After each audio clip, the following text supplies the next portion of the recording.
Welcome back to another episode of the Hermit Poetry Series. I'm Neil Aitken, and on this channel I read poetry, mostly work by contemporary poets, occasionally some of my own, and once in a while poems from the past. Usually the custom is that I read a single poem, and that's basically it.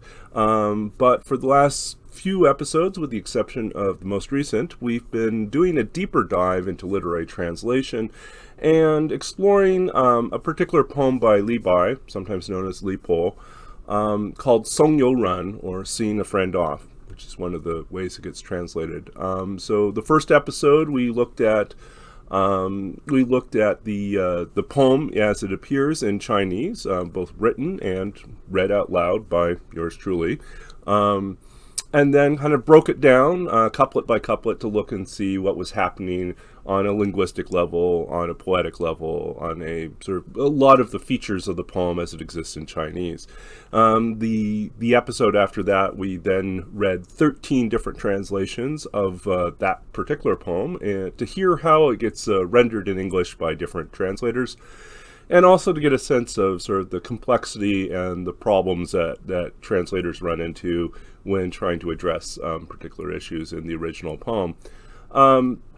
So today's episode is really a return back to that series, and what we're going to do is we're going to be a little more thoughtful about, we're going to step into the role of a reviewer in a sense, and we're going to look and see what's happening with these translations. The goal is not necessarily to disparage or to criticize the work that's been done by many other talented translators out there, but rather to use this as an opportunity to think about why different translators might make different choices and how some things can be brought over into English with greater ease than other things, and some things simply get lost. There are a number of different strategies that come into play when you talk about translation. With translation, there are really five different techniques or approaches that people employ. Often within the same poem, you are going to make some of these choices. So one would be adaptation, that sometimes there are things that you will try to translate that appear as one thing in a language that you're beginning with, the source language, in the new language can't be done exactly the same way, so you have to adapt for the new language. And so you will replace one cultural element with something else. So one thing that comes to mind is the tumbleweed. So there is a particular phrase, gu pang, which gets translated by a lot of the translators as tumbleweed. The actual word is reference instead to a plant called the artisma plant. Anyways, it releases not a large tumbleweed, but instead sort of a wind-blown flower, probably closer to being like a dandelion. And that is what travels the distance. So it's actually wind-blown and born as opposed to blowing across the ground. So an unfamiliar plant gets translated into something that's familiar and something that's already kind of has a metaphoric value in Western culture, especially American culture. So I think that's a great example of an adaptation.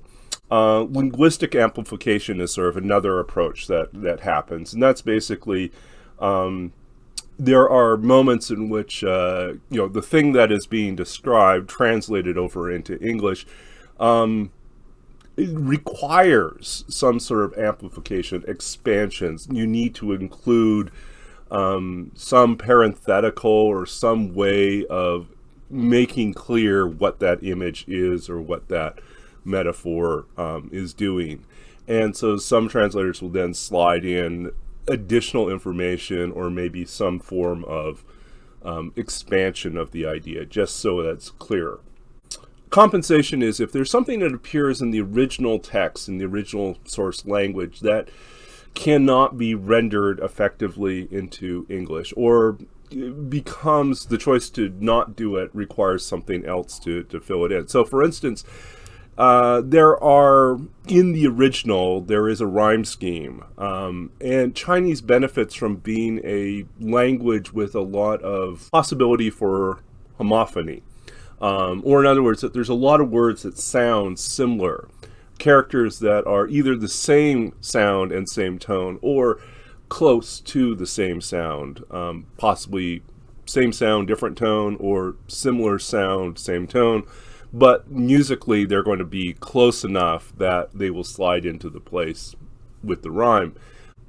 In translating this, English does not have the same levels of range of possibilities.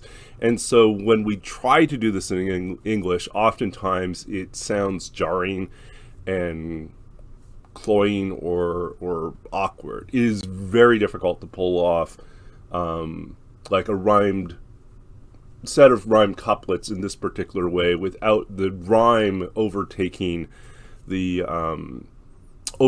sort of the poetry itself. And in English, we struggle with this too. It's why so much of contemporary poetry, shies away from end rhyme and instead employs other strategies, assonance and consonants, and plays instead with slant rhyme, things that are close enough to the ear but are not exactly the same. And we kind of treat that now as more of a relief.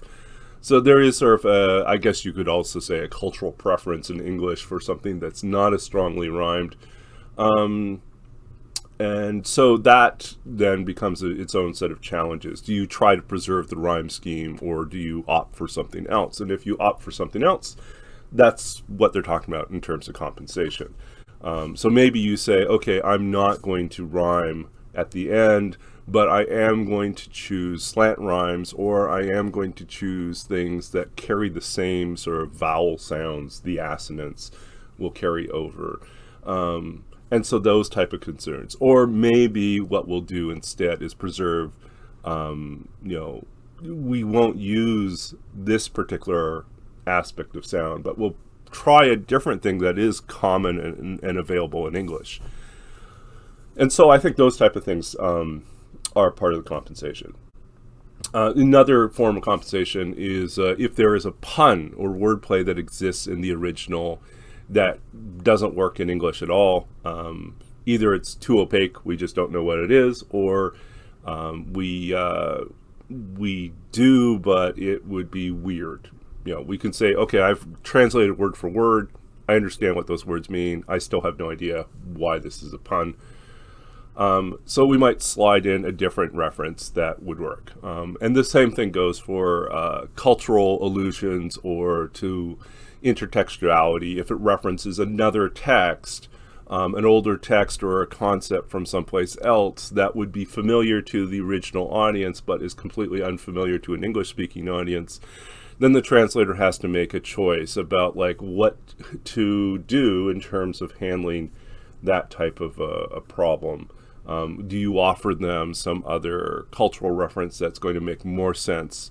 Are you going to, if you offer that cultural reference, does it break the original poem by sliding into a different moment in history or a different cultural sort of reality? That's the question to weigh. So the fourth category or approach to literary translation, technique you could say, fourth technique is elision, which is to say that there are some things you just simply drop out.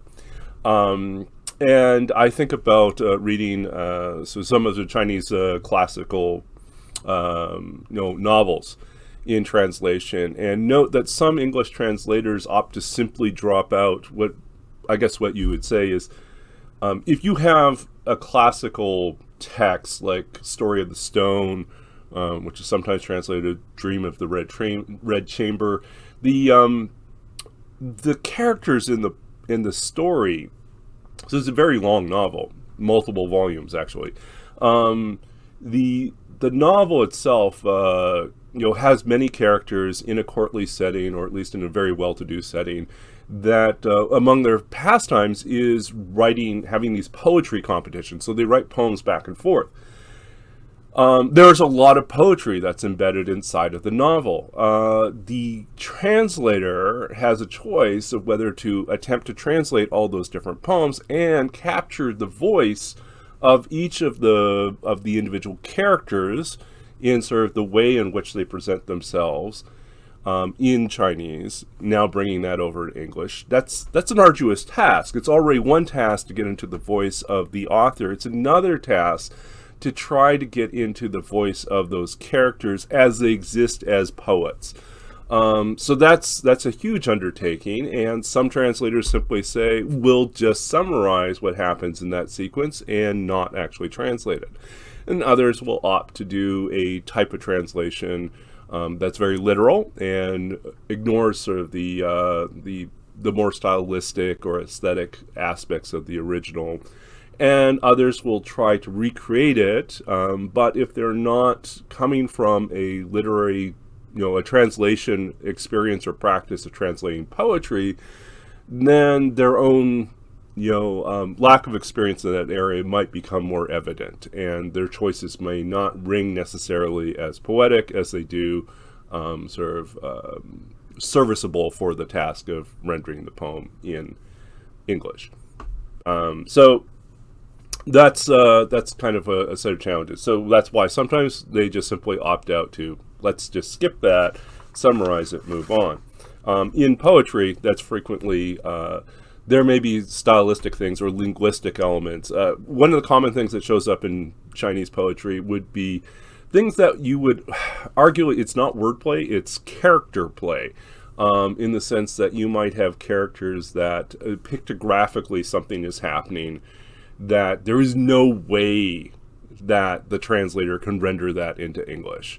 So, for instance, the character Ban that shows up in the last line of the poem, center of a 5-character line, is the image of a jade split in half.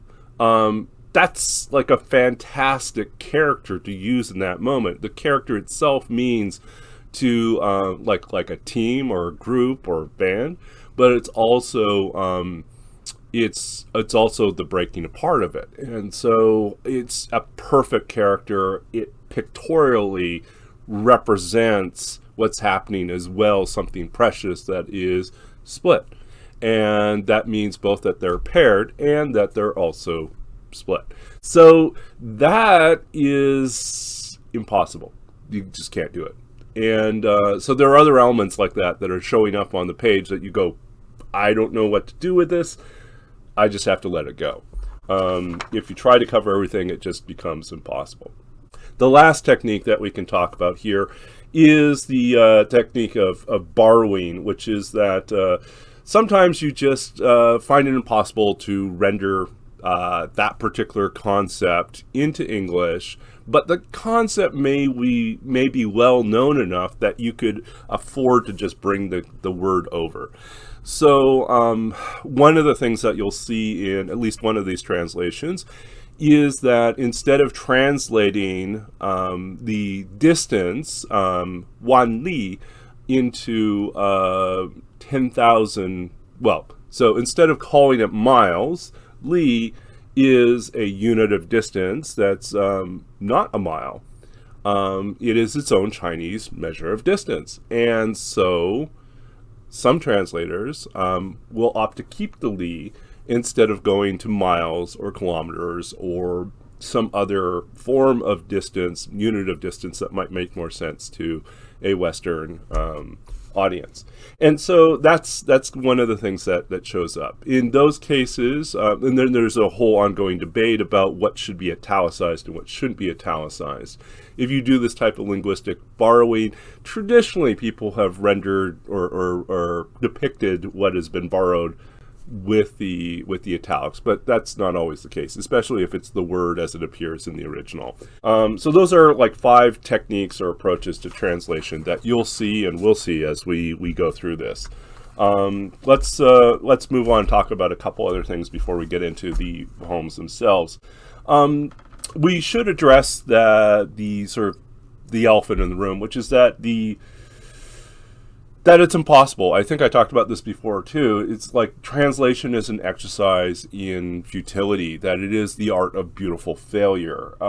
This quest to pursue some sort of fidelity to the original is complicated by the fact that there are actually three things that we're trying to be faithful to. There's four things that we're trying to be faithful to in that original text. One is we're trying to be faithful to the language. So if we are given poem in a language, we try to translate linguistically what's there, semantically what's there, and the features of that language we're hoping to carry over as well. This is almost always doomed to failure. There are characteristics of a language that simply don't carry over. So there we go. But that's the goal, is we're going to translate, trying to be faithful to the language as it appears word for word there. Number two, we're trying to be faithful to structure, which is to say that there are particular phrases or expressions, it's part of the rhetoric of the poem that we really want to carry over. It's not enough to simply deliver the raw word-for-word translation of the poem without some sense of the poetic gesture, the rhetoric, the turns of phrases that make the original poem work. And so we want that type of structural translation, and that is sometimes easy and sometimes very difficult. Three, but definitely not least, would be content. So more than just the literal, what does it mean word for word, there is a message here that's present. There's some sort of a, is this a farewell? Is this a love poem? Is this where does this come from? And that kind of bleeds into the last one. But basically, content is going to be the message, what is not just literally meant, but what is meant on an emotional level. And coupled with that is sort of the final one, which is the idea of we need to translate the intent. So sometimes there is a gap between what is intended and what's actually present in terms of content, or even in terms of structure. And that the gap could be part of humor, it could be sarcasm, it could be just this reticence to actually say what's actually needed to be said, or that we imagine would be said in that moment. And so that gap, what is unsaid, the silence here, that is one of the hardest things to translate.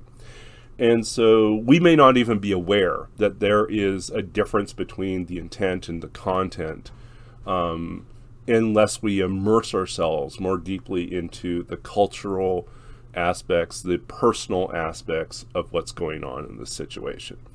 So that's about it for this episode.